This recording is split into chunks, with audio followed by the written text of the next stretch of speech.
Jadi pendengaran, penglihatan dan hati itu besok harus ditanggung jawab.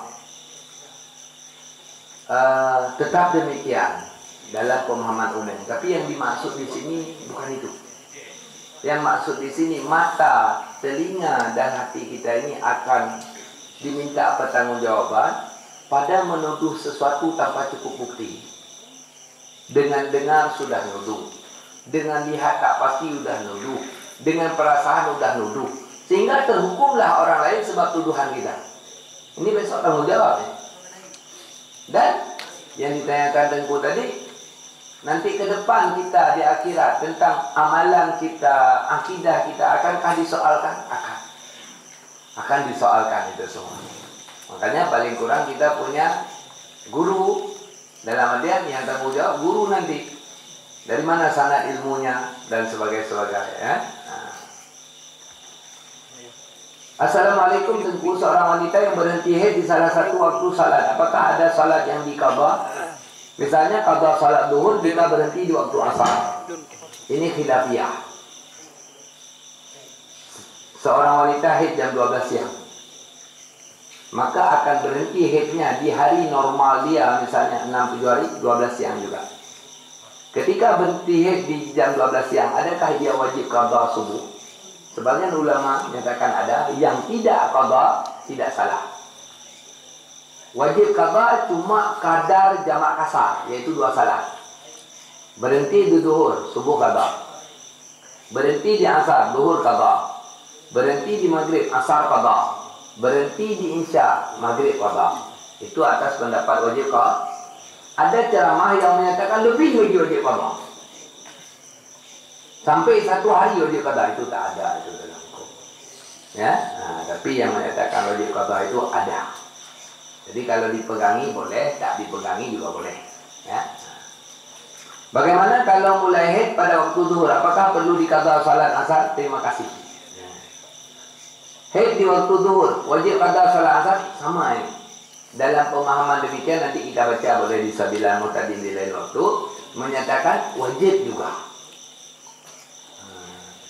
Kadar jamak kasar juga, kadar 2 waktu salat. Tapi teringat saya yang muktabar tidak wajib. Kapan yang tinggal toh itu yang wajib diqadha. Ngerti ya? Nah, ini masalah wanita ya, pria wajib ngerti. Karena wanita itu tanggung jawab kita. Ada lagi yang lain silakan. Ada enggak? Enggak, ambil kita. Ya silakan. Menjadi tengok nak hantar dah gadai kan. Maka menjadi hantar dah gadai kan di nak juga kartu je ke pun ke dah kursi je ke dari bank dah gadai kan. Kita menggadaikan harta. Adakah wajib zakat di harta yang digadai? Ini masalah proses gadai kita itu haram, itu lain cerita. Sekarang kita pinjamkan uang ke orang karena dia nitip sawah di kita. Hukum dasar tak boleh ambil manfaat dari sawah itu, tapi kita ambil, itu dosa yang lain. Adakah wajib zakat di uang kita di orang itu? Wajib. Wajib zakat. Kapan dikeluarkan? Ketika dibayar. Pas dibayar 50 tahun Ustaz, habis. Udah lah. Ridha bi syai', ridha bima yata'allaqu bih. Ridha dengan sesuatu, maka ridha dengan apa yang terjadi di hal itu. Kita sudah siap berarti demikian, maka wajib zakatnya di sana. Saya berutang, buka swalayan, itu modal saya. Waktu tempo bayarnya selama 10 tahun. Di tahun pertama, saya potong yang wajib saya bayar, tinggallah sekian. Wajibkah membayar zakat dengan modal yang dasarnya utang? Wajib. Wajib. Boleh potong utang? Boleh. Dengan kadar yang wajib dibayar di tahun itu. Selain dari itu, potong kalkulasinya dari sisa uang 2,5%. Bukan dari buku kas. Kalau dari buku kas meninggal kita. Udah buat rumah, kenduri, itu nggak dihitung lagi. Beli mobil nggak lagi. Kecuali nginvest. Kita punya modal. Modal kita tambat bukan di uang. Kita beli tanah untuk jual beli. itu tetap kena zakat di tanah itu. Karena itu dianggap harta ya. Barang jualan itu. Ada lagi? Ya silakan.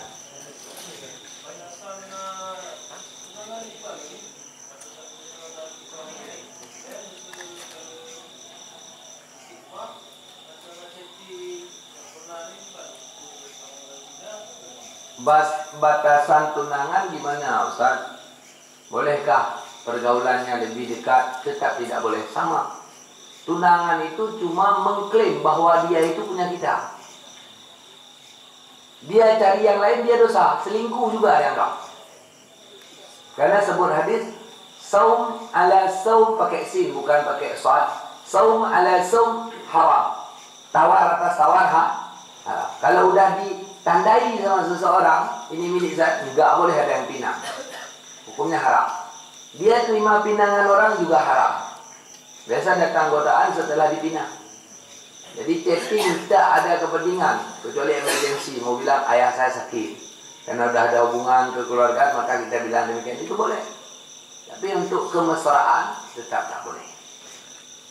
Kemudian batasan waktu dalam tunangan berapa tahun Ustaz? Tidak ada batas. Terlalu lama kita buat waktu, bodoh namanya. Dekat, bagus. Gegabah itu boleh pada nikah. Bayar utang, tajhid mayat, muliakan tamu, itu diperintahkan gegabah, menyegerakan pada masalah demikian. Yang lain dilarang gegabah. Ada lagi?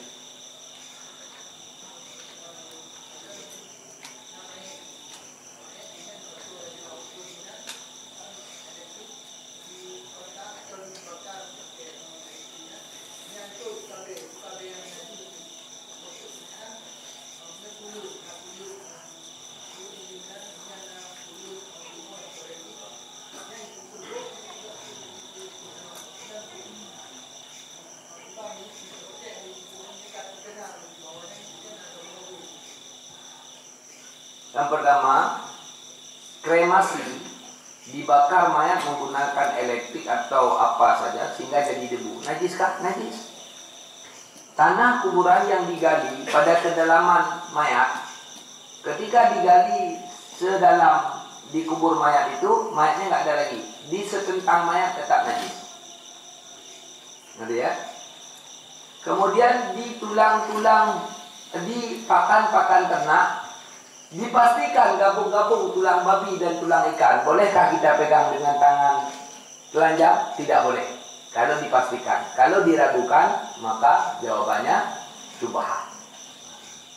Walau di pakan ternak, karena kontaknya dengan kulit kita ini masalahnya. Nanti ya.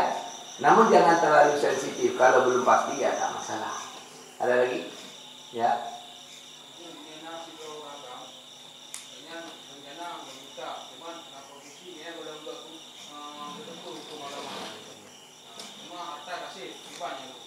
Ada seorang cowok sudah pengen nikah, tapi agama nggak ngerti. Apa nikah dulu? Apa belajar agama dulu? Mulianya nikah dulu. Karena apa? Lebih tenang pikiran kalau udah nikah. Ini kalau nggak nikah, lagi belajar agama, ingat-ingat nikah, nggak beres agamanya nanti ya. Normalnya demikian ya. Tapi kalau tahan ya silakan. Ini pas kita sadar umur udah 35, rencana saya Ustaz mau mondok lagi, nggak ada cerita ini. Sampai ke pondok tidur itu, bukanlah belajar ya. Allah a'lam. Ya.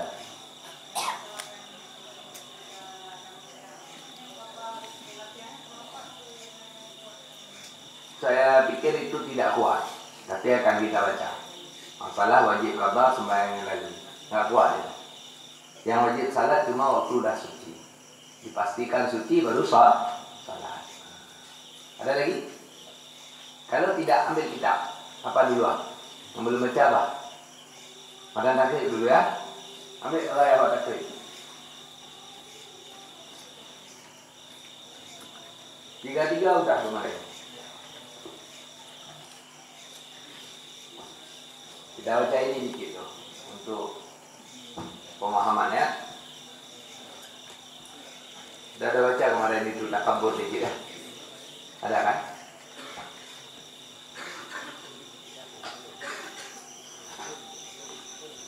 Serius, cuma baca dikit aja ini ya.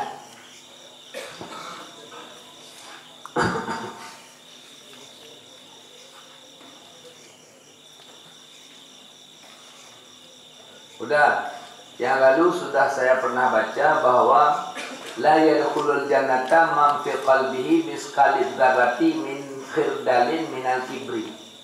Enggak akan masuk surga orang-orang yang di dalam hatinya ada sedebu daripada zarah, daripada benda yang paling kecil, daripada takabur. Sangat halus takabur di hati, enggak masuk surga. Dan menyebabkan ia mati bisa kafir, bisa munafik ketika ada takabur di hatinya. Dan takabur ini akan dibakar di neraka, setelah itu baru dia masuk surga kalau dia mati muslim. Tapi dengan sebab ini bisa mati tidak muslim. Maka buanglah takabur di jiwa. Kecuali takabur yang pantas, takabur yang diperintahkan, seperti dia merongrong agama, maka kita takabur atasnya, itu halal. Kita perangi dia, itu halal. Kita mendakwah dia dengan tegas, itu halal. Karena memang kepatutan. Kalau tidak, jangan. Dan takabur ini biasa duduk di orang yang ada martabat. Contoh para ulama, para tengku, para pemimpin, ayah, bunda akan takabur karena punya martabat. Makanya Allah paling benci orang tua yang berzina. Dia sudah punya cucu tapi masih berzina. Benci sekali Allah kepada dia. Orang miskin yang takabur. Orang miskin yang takabur. Sangat benci Allah Ta'ala. Karena udah miskin, nggak sadar diri. Orang kaya yang pelit, udah lebih masih pelit. Jadi benci Allah. Jadi jangan ada takabur di kita buang semua. Jadi kita sadar ini takabur, lawan. Ketika melihat ibadah, nikmat, ingat itu titipan. Allah sah mengambil kapan saja. Begitu cara berpikir kita. Faslun fi hakikatil kibri. Pasal pada menyatakan hakikat takabur. Ini suatu pasal pada menyatakan hakikat takabur, yakni membesarkan diri. Yaitu satu maksiat yang batin yang 10 yang tersebut dahulu itu, kata Imam Ghazali rahimahullah ta'ala. Dan makna kibir itu yaitu sifat yang di dalam nafsu, yakni di dalam hati, yang jadi ia daripada melihat akan dirinya itu terlebih tinggi daripada orang lain. Ini saya ngajar sekarang. Udah. Kebetulan duduk saya lebih tinggi lagi. Mereka ini semua kok dibanding saya lebih saya di Tuhan. Itu di dalam hati. Namanya ujub. Membesarkan diri di dalam jiwa. Namanya ujub. Saya tampilkan dengan gerak atau suara. Namanya takabur. Kalian-kalian ini masih lama setara saya.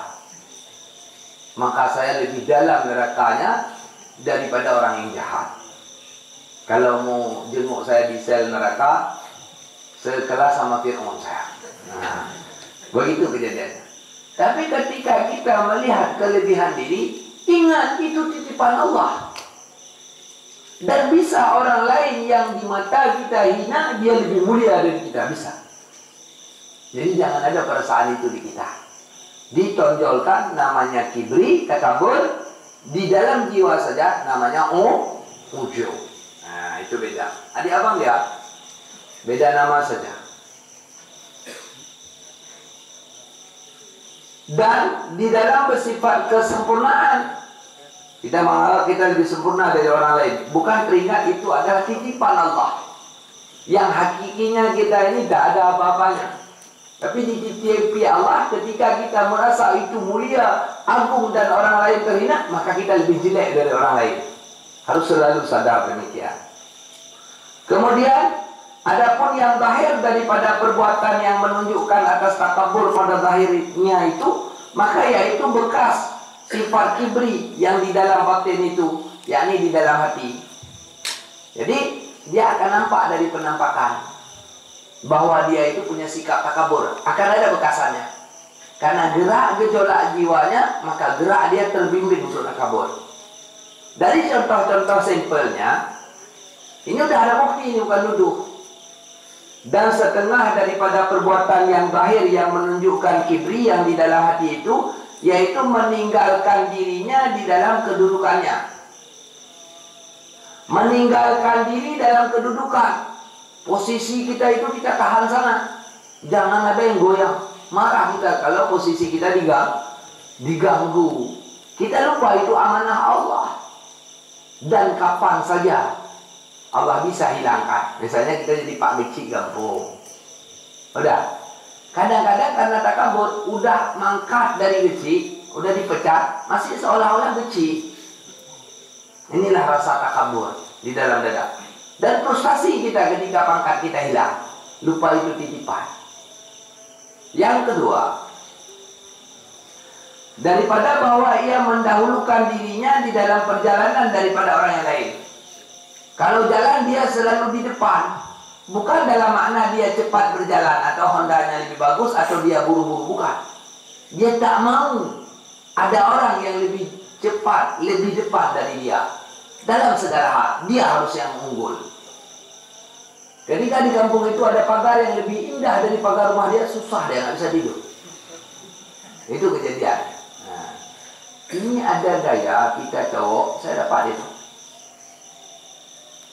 Ibu-ibu cerita bahwa suami dia itu nggak ngaji kebetulan, suka istrinya penampilannya seksi banget, dan dia punya mobil, malas jalan sama mobil kok sore. Dia mau pamer bahwa istri dia itu heboh lah. Itu juga bagian dari takabur. Jadi bisa model geraknya macam-macam. Udah. Selanjutnya, bahwa ia menilik akan seorang lain daripada tilik menghinakan dia. Lupa kita, itu titipan. Dia. Itu tilik menghinakan. Apalagi sampai kecil. Itu adalah takabur. Tapi kalau dia orang takabur lalu kita kecilkan, itu sah. Dia bilang, kalau di Darussalam ini tanya saya itu nggak susah. Tanya aja Taufik Bulan, semua kenal saya. Kebetulan, bahasanya agak tawadhu. Yang paling kaya di Darussalam itu kebetulan saya sekarang. Kita udah ngerti siapa dia. Lalu Pak, maaf Pak, nyela, kepala Bapak berapa harganya? Kita tanya sama dia. Jadi karena dia terlalu sombong, kepala dia kita tanya berapa harga. Itu namanya at-takabbaru ala mutakabbirin sadaqah, sunnah. Takabur atas seorang takabur itu sunnah. Kalau ada hikmah, kalau nggak ada hikmah jangan. Apalagi menyakiti diri kita. Dia bilang angkat itu orang, itu jadi masalah, jangan ya. Kemudian daripada itu, bahwa marah ia akan seorang yang tiada memberi akan dia salam, dan marah akan seorang yang tiada membesarkan dia, dan marah ia akan orang yang tiada menyampaikan segala hajatnya. Emos dia. Kalau orang nggak buat kasih salam dia emosional. Belaganya, mana ada begitu. Karena orang nggak kenal dia, seolah-olah marah dia. Kemudian apa yang dia mau harus sampai. Yang orang mau tak sampai. Bukan pada kedudukan ini. Kayak kita, wajib patuh orang tua, wajib patuh suami, wajib sayangi istri. Ketika kita tidak menyampaikan kemauan mereka, kita salah. Itu kedudukan. Ini bukan kedudukan. Dan itu biasa terjadi bahkan di pesantren. Ketika dia sudah jadi dewan guru, itu manggil kanak-kanak yang kecil, Tengku kenal tak? Ada. Walau dia alim, dia tak kabur. Bla bla bla bla bla. Nyaut sih. Baik kata kau dia nunggu apa begitu? Itu takabur. Jadi gaya takabur itu bisa dilihat dari mimik, cara bicara dan sebagainya. Walau dia ulama, dia akan masuk neraka sebab takaburnya. Dan takabur membakar amal. Seperti kayu yang kering dibakar api. Kita sambung di minggu yang akan datang. Udah? Buka kitab ayat kering. Udah mandi sunat ya kan? Udah mandi sunat kemarin. Makanya sering mandi karena sunat. Dan jaga diri. Jangan sampai lagi kita anak pengajian sampai bereok bawah, jangan. Ya? Yang sunat bereok cuma atas. Ya? Malu-maluin itu. Ya?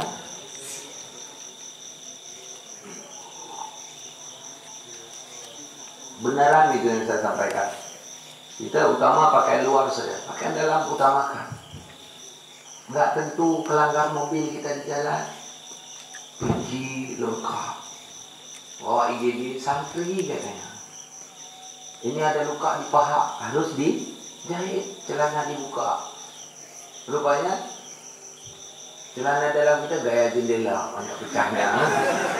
Itu pasti jadi buah bibir kata para perawat. Ya kan? Celana dalamnya banyak koyak. Malu kita. Jadi kita boleh membuat diri berwibawa, indah, cantik, ganteng untuk keagungan agama. Muslim pakaiannya paten-paten supaya Islam agung, jangan nampak keok kita. Boleh itu. Gagah-gagah boleh itu. Gagah-gagah karena agama halal. Jangan tawaduk sampai ke situ. Ya.